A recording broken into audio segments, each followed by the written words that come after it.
बांग्लादेश में हिंसा की आग भड़क उठी है। पूरे बांग्लादेश में जैसे कोहराम सा मच गया है।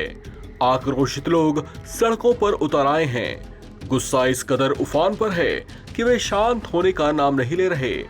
बेकाबू होते हालात के बीच शेख हसीना सरकार को सड़कों पर फोर्स उतारनी पड़ गई है। कर्फ्यू लगा दिया गया है और आतताइयों पर गोलियां भी बरसाई जा रही हैं।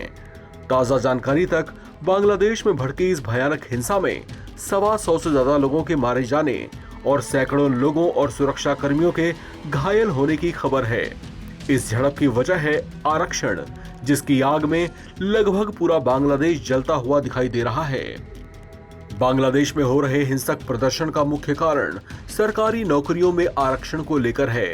प्रदर्शनकारियों का एक धड़ा ये चाहता है कि 1971 में हुई आजादी की लड़ाई में शामिल लोगों के वंशजों को सरकारी नौकरी में मिल रहे आरक्षण को जारी रखा जाए, जबकि दूसरा खेमा इस आरक्षण को खत्म करना चाहता है। बांग्लादेश में स्वतंत्रता संग्राम में हिस्सा ले चुके लोगों के परिवारों को 30% का आरक्षण मिलता है, जबकि महिलाओं को 10% आरक्षण दिया जाता है। 10% का आरक्षण पिछड़े जिलों में रहने वाले लोगों को भी मिलता है, जबकि धर्म के आधार पर अल्पसंख्यकों को 5% का आरक्षण दिया जाता है। वहीं 1% आरक्षण विकलांग लोगों के लिए भी है। आपको बता दें कि शेख हसीना सरकार ने 2018 में हुए विरोध प्रदर्शनों के बाद इस आरक्षण की व्यवस्था को खत्म कर दिया था, लेकिन इस साल जून में हाई कोर्ट ने इस फैसले को पलट दिया, जिसके बाद अब बांग्लादेश में फिर से आरक्षण की व्यवस्था लागू होने का रास्ता साफ हो गया है। बस इसी बात को लेकर लोग दो धड़ों में बट गए हैं, जिनके बीच ये हिंसक प्रदर्शन भड़क गया है।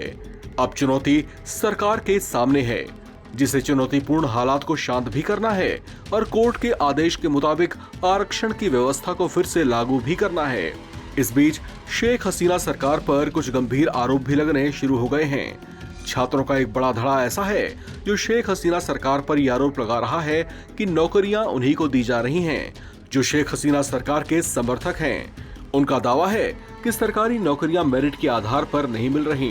बांग्लादेश में पनपे ऐसे हालात के कारण वहां रह रहे भारतीय लोगों को अपनी सुरक्षा की चिंता सताने लगी है। बहुत से भारतीय वापस लौट आए हैं, जबकि बहुत से अभी वहीं पर फंसे हुए हैं। मीडिया रिपोर्ट्स के मुताबिक बड़ी संख्या में सैनिकों को गश्ती और कड़ी निगरानी के लिए राजधानी ढाका की सड़कों पर उतार दिया गया है, जिन्हें उपद्रवियों को देखते ही शूट एट साइट का ऑर्डर है। इस खबर में फिलहाल इतना ही। बाकी अपडेट्स के लिए आप बने रहें एनबीटी ऑनलाइन के साथ।